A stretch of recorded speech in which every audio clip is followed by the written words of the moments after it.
téléspectateur de Gare TV tey ñu ngi fii ak président Jeune Neuf di Ibrahima Ciss muy président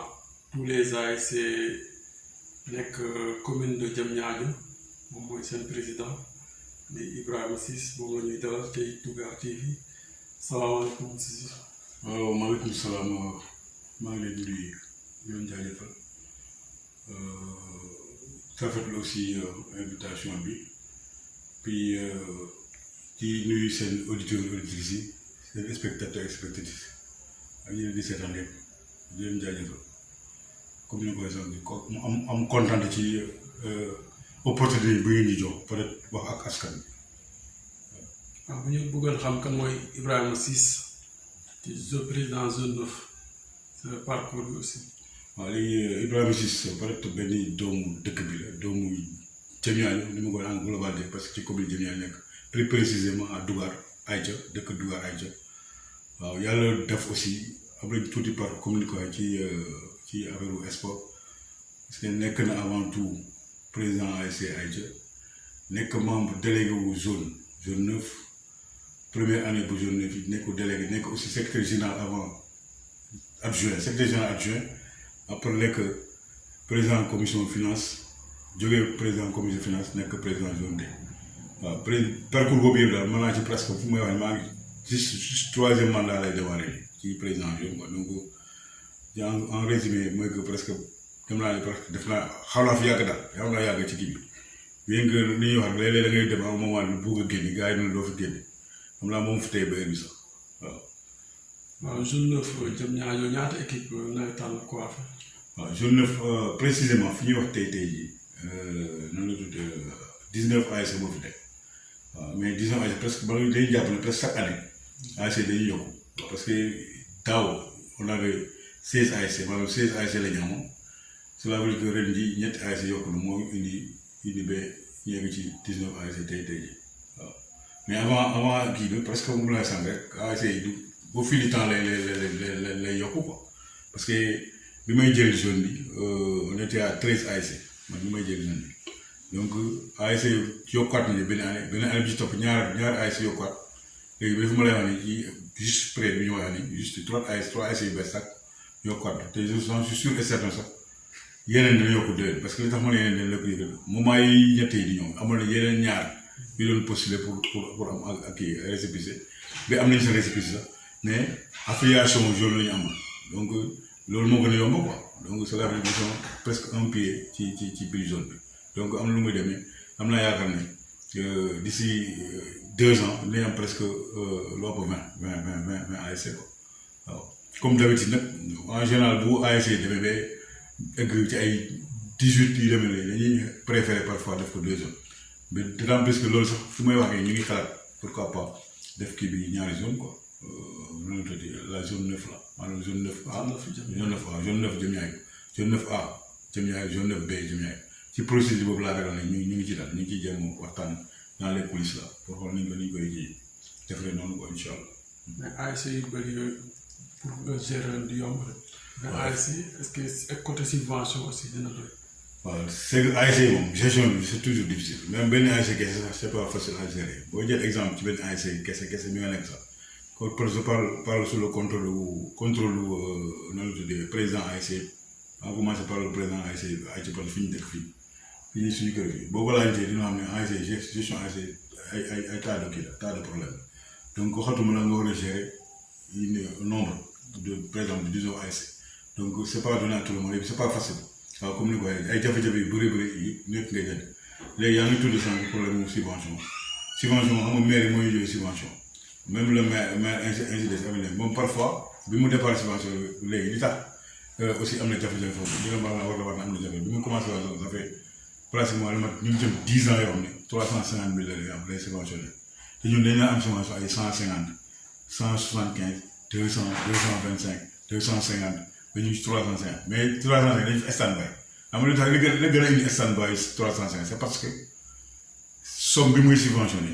moo nekk somme moom pour yokk problème la parce que ASC dañuy yokk ASC dañuy yokk mën na aussi automatiquement parce que ren on avait pensé peut-être ASC dañuy am 500 000 francs mais malheureusement gisaat avec exploration ASC yenn ASC yokku on était obligé mu téye subvention bi 350 donc pour yokk subvention du yokk yomb quoi donc pour vous dire que problème yi ñëm jàngoon ne ci ASC mooy problème xaalis boobu nga wax subvention yi gestion ASC aussi c'est pas facile parce que ASC ba nekk ak façon dafa mel ni groupe bu nit yu toog nga leen gérer ku ci nekk ak sa humeur mi ngay ñëwee donc c'est pas aussi facile comme ni ñu ko mën a waxee que c'est très difficile là waaw yombul quoi. mën nañu wax ne subvention yi doyul quoi. waaw subvention pour dire la réalité doyul parce que li tax ma ne subvention doyul mooy que tu prends benn ASC buy football dana def regroupement maanaam regroupement bi ça nécessite de l'argent ba mu añ dinañ def añ bu jógee foofu dina def transport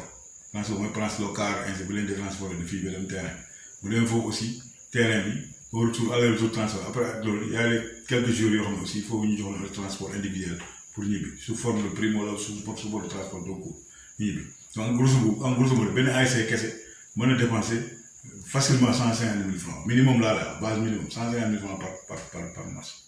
minimum léegi boo calculé 150 000 par match 3 matchs ñaata la du 450 donc romb na déjà subvention bi nga ko jox donc c'est minime par rapport ak li gars yi di dégg maanaam ak li ñuy soxla ci xaalis te li ma la jox lu gën a tuuti laa la jox parce que je suis c'est le minimum les gens dépensent plus que 150 am na ñoo xam ne dépensent plus que 250 ci benn match wala 350 ci benn match donc mënul doyul je pense que aussi on aimerait si possible am plus que ça bien que peut-être je dirais que votre maire muy jéem fexe ni ñu yokkale mais chaque fois ñu ne yokk mais fu ma lay wax ne sànni bari ça fait plus de 10 ans yi de 350 la yem depuis 10 ans aussi on a vu que aussi ci yokku na maanaam lii dund bi quoi dund bi yokku na activité aussi même bu ko doon passe autant 10 000 parce que 10 ans en arrière njëriñ ñu ngi doon passe ay 10 à 12 000 francs et tey jii mën na yóbbu njëriñ yaay ba yóbbu tey moins de 15 000 francs minimum donc pour vous dire que li ma di c'est pas facile c'est pas donné à tout le monde donc ASC aussi dañuy décarcasse pour que ñu mën a combler ce vide waaw comme ni ma ko déggee maanaam subvention si day yem ci ñaari match te dëkk bi cher na dund bi cher na c'est très difficile quoi ñaari match yi bu passé équipe yi nu ñuy def ba amat mën a jógaat pour gérer yeneen match yi di des. dama tax ma loolu la sànq am ci njëlbeen li wax ji ñu ngi wax ci waxoon naan gérer nan la métti xam nga dama ne même bu ñu jëlee référence ci benn ASC kese la ma jël exemple ci ASC Aji man la le président boobu dogal ak thème dina la ne lu nekk la ñuy tey parce que je prends l'exemple le match qu'on a joué que ñu njëkk football xam nga subvention am loolu pourtant débrouillé nañu football match boobu donc fu ñu jëlee mooy ay ket lay doon gauche ay personnes ressources aussi ñu ci jàpp ainsi de suite fi mu ne c'est bi tous les ASC c'est pareil ASC Jamia yëpp c'est pareil même façon la ñuy dundee bu ñu si comme ni nga bu ñu subvention yi jeexee dañuy da ngay gis gars yi wut seen leket dugg ci koñ bi naan dañuy ket fexe dañuy dal peut-être dinañ ket mais loolu xam naa du résoudre problème da ngay gis benn bonne volonté aussi bu sentir affaire bi mu ne res naa oto bi res naa transport quoi gis beneen bonne volonté bu naan res naa noonu repas bi restauration bi ainsi de suite yooyu noonu lañ koy gars yi jëlee ba ñu dem football léeg-léeg sax ñu football sax bay si gis sax dans les vies des ASC am football nañu ñu jibbi si mais local bi lay yóbbu am ils ont un problème pour ñu fay ko pour vous dire que c'est pas donné à tout le monde c'est pas maanaam difficulté yi ci jànkoonte quoi pour mën ci génn waaw ñu bëri ci biir 350 c'est pour mën naa leen naas boo xoolee en général bu ñu defee après nawetaan bu ñu defee bilan ils sont avec des millions maanaam de dépense quoi dañuy jékki-jékki am ay dépense buy dépassé ay millions ay ñi ay 2 millions ay 3 millions j'en ai vu même ASC Jamia buy dépassé 7 millions dans une année ci benn année dafay pare gagner coupe donc pour dire que 350 c'est tout à fait minime par rapport ak dépense mais c'est un geste boo xam aussi li ñu naan ku ñu may aussi doo taloo fooy nekk naan li ñu may baax wala bon non lu ñu may moom may la rek jaajëf la moo la sant moom mooy réponse waaw. nekk président zone yombul wala yombul wala am na ay jafe-jafe. très difficile parce que yomb moom xala waxuma la ak président SSA moom la président zone parce que fu ma nekk nii mën naa ne bu nawetaan jotee presque sama activité yu bëri damay arrêté wala bu arrêté wul complètement ça tourne au ralenti maanaam dootul dox ki ma doon doy parce que jot ci boppam laa amati pour dox benn affaire waaw juste exemple ñu ngi gis waa demandante week-end bi passé on a fait juste une semaine et c'était week-end bi rek mu bëgg ça fait juste matagul une semaine ça manque une semaine mais pour vous dire que dañuy football tous les jours man mooy la ma ne sama tractation yi c'est pour faire organisation nan lay par faire damay sama téléphone di woote diw defal lii diw defal lii wala di kii aussi à ce que sax parfois bu ma affaire bi man maa déplacé sur le terrain ma xool à vie fii de ndax li ma wax gars yi def nañu ko et puis bu grand si à chaque fois aussi je suis obligé début match bi fekk ma foofu je suis obligé bu fekkee am benn soxla mooy deux heures fin match bi fekkaat ma foofu quelque soit alpha pour vous dire que difficulté bi ci nekk ci biir donc ku la nee énergie de président ASC yomb na ke président jour yomb na lay wax lépp très très très ba pare di nga dégg lu nekk parce que diriger moom mënul yomb parce que non seulement di nga dégg il faut obligé nga digérer encaisser parce que yàlla na ma jiite il est obligé d'encaisser ainsi de suite mais pour te dire la réalité mooy que président ASC ay tas de problème tas de jafe-jafe tas ay questions à inconnu à résoudre moom moo fay nekk moom nga fay nekk ay yéen sax ba tey comme ni ma koy sànq presque maanaam benn liggéey bu bokkul ak moom ak bien que ni ñuy démarré tam man maay président zone mais maay jëkk yaaxamte bu jeex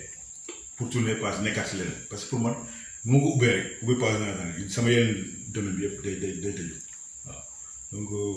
neexul sincèrement neexul. mais souvent dañuy jooytu problème stade maanaam bu tawee rek. 72 heures stade de Ponty bi kenn du ko mën a utiliser quoi. voilà léegi conditions pour ñu ko jox dëgg am si bu jotee dañ koy wax parce que sincèrement stade bi c'est pas ni ñu ko bëggee amuñu ko noonu waaw parce que li nga xam ne bien que maire yi mu ngi jéem a débrouiller di liggéey cause du soit parce que même moi année bi def na ma xaalis bu bëri sax ay presque autour de 5 millions ci ay travaux yu sew sant mais le problème qui se pose c'est kii pelouse bi. en pelouse bi c'est pas n'importe comment lañ koy liggéey il faut falloir ñu def ci moyen def ci mais ñun j'ose dire que dans le département ñun on a parmi les meilleurs terrain parce que man stade la ñu mais stade des na nekk stade loolu non stade bi ñu des parce que amul tribune amul installé mais il fallait am na yaa grille de protection mais problème posé wu le problème clé des terrains au Ponty bi mooy stade Ponty bi c'est la pelouse loolu nga xam moom bu gars yi tawee la preuve mooy première journée nawetaan premier match bi jeex na mais deuxième match bi taw moo ko yàq par loolu laa ne on n'a pas pu jouer mën ñu football ndax la parce que terrain bi dafa taa loolu laa ne taxaloon ndox bi demagul waaw mais le surlendemain la ñu mujjee football à cause de comment les taw donc loolu aussi c'est une réalité boo xam ne aussi c'est un problème patent bu fi yàgg bi aussi ñaan aussi profité ci occasion bi ñaan monsieur le maire bu fekkee ni muy ñuy jàppale ci police bi bu fekkee ni tourner page police léegi aussi bëgg naa ko signaler par rapport ak le terrain mooy que on a l'habitude de dire terrain jaune wala incident mais la jaune moomul terrain municipal la amul jaune amul benn prérogative liggéey dara foofu xanaa part mooy organisé gis te peut-être bu parfaire lii pour liggéey mu gën a baax mu defal ko mu baax à défaut amul leneen lu mu fa def quoi que ce soit c'est un terrain municipal ça appartient à la municipalité maire bi moom terrain bi moo ko war a liggéey moo war a def quoi que ce soit équipe boobu dama koy lever tout simplement parce que damay dégg souvent dans la région terrain waa zone la terrain bi da nga waa zone nekk di zone doonul dara ci terrain ñun on a même si on avait la possibilité sax d'aller ailleurs les terrains pour football parce que am nañu droit boobu bu fekkee ne terrain centre de terrain bi. quand ñu délocaliser stade yi. par exemple dugaat terrain loosu tamit stade la. bu capable ñu defaraat ko. waaw man sama ambition la parce que terrain loosu moom liñ ko bëggoon dëgg-dëgg tey jii xam naa dootu mën nekk parce que pour nga am terrain loosu comme ni ñu ko bëggee du nga parce que li tax ma xool parce que déjà habitation yi dañ ko mujjee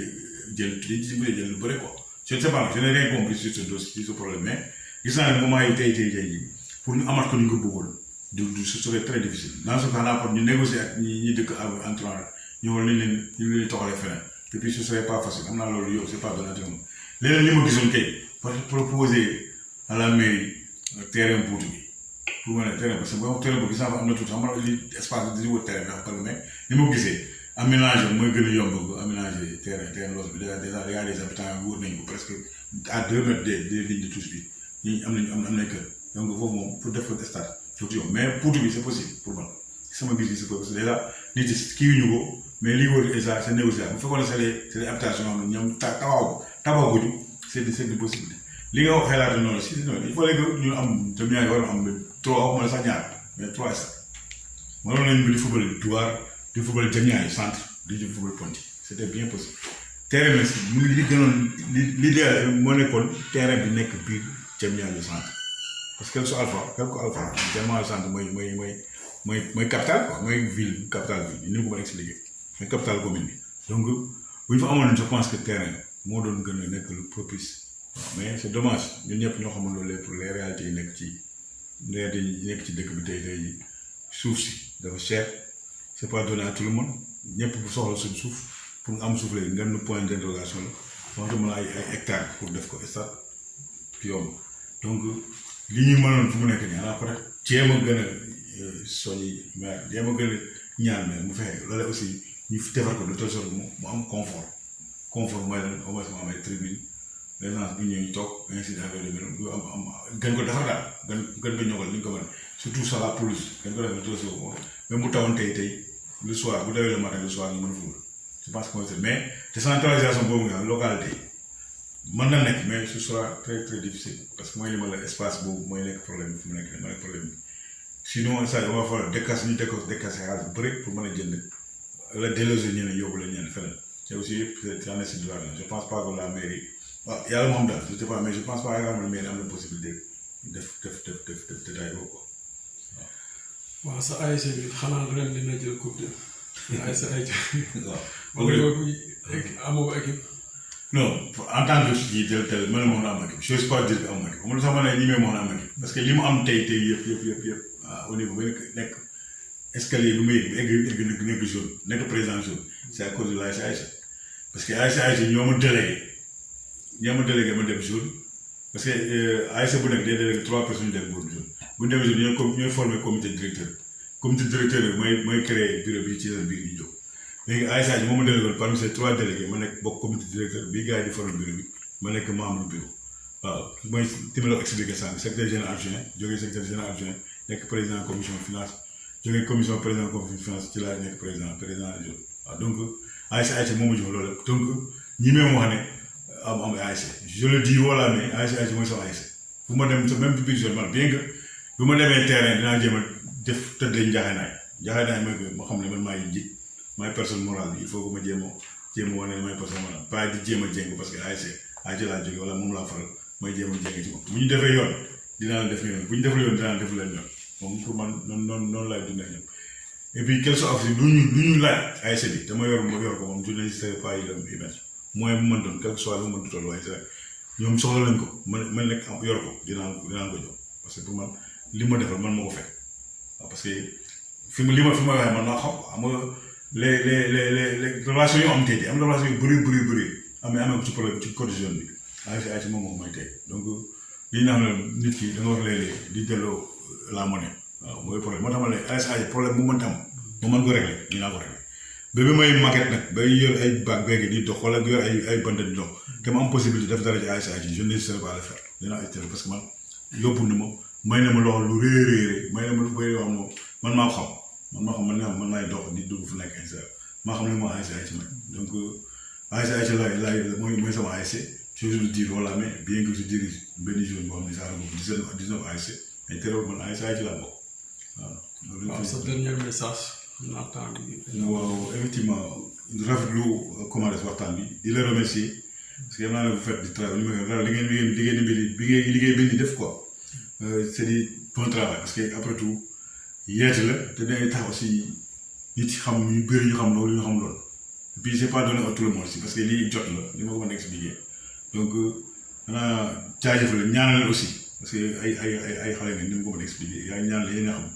seen ambition ci lii yàlla aussi may leen ko waaw bu weesoo aussi profite aussi solliciter waa ASC yëpp waa Dougar yëpp laa sax ñu jéem a fexe aussi ni ñu amee émission ñu nekk ñëpp bekk benn ñu muñalante ku ci nekk aussi boo amee yenn kër boo mën a dimbali sa morom nga dimbali ko ci domaine nag dans le cadre général parce que quelque soit fois ñun ñu di toujours que ñun benn famille la bien que parfois rek mën a ñàkk cause ASC mais benn famille la donc famille bu nekkee ku ci nekk war na mën ku ci nekk noo war a mën a dimbali sa morom rek war na ci benn domaine bu mën doon nga jàpp jàppale sa morom ci côté loolu daal c'est que lu may dund la te ñuy jàppale aussi ñoo bokk dëkk bi ñun ñoo ko mën liggéey keneen di jóg feneen ñoo liggéey ko waruñu xaaral lépp ci keneen ñun suñu bopp ñu war def les premiers pas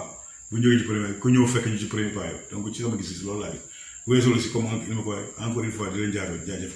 ak opportunité yi may ci opportunité may ko expliquer pas mal de choses parce que nit ñi amuñu ko woon c'est des gens mooy li ma la wax sànq rek yéenay wuli commencé leeral lépp waaw parce que li nga def leeral la sax nit ñu bëri parce que am na lu muy fàtte am nañu ko woon à cause de vous dina tax leen mu gën a kan ki gën a laaj ji bëri bëri waaw encore di leen jaajëfal di leen remercier di leen ñaan aussi Touba TV comme ni ngay mu gën a dem ci kanam ba ñu am site bu rëy xam ne dañuy ñëw toog di liggéey waaw yàlla mën na ko yàlla ko yàlla def. waaw ñu lay remercier bu baax jaajëfal président Ibrahima Ciss la ñu dalaloon tey Dougar TV di wax merci beaucoup bonne continuation waaw. merci beaucoup.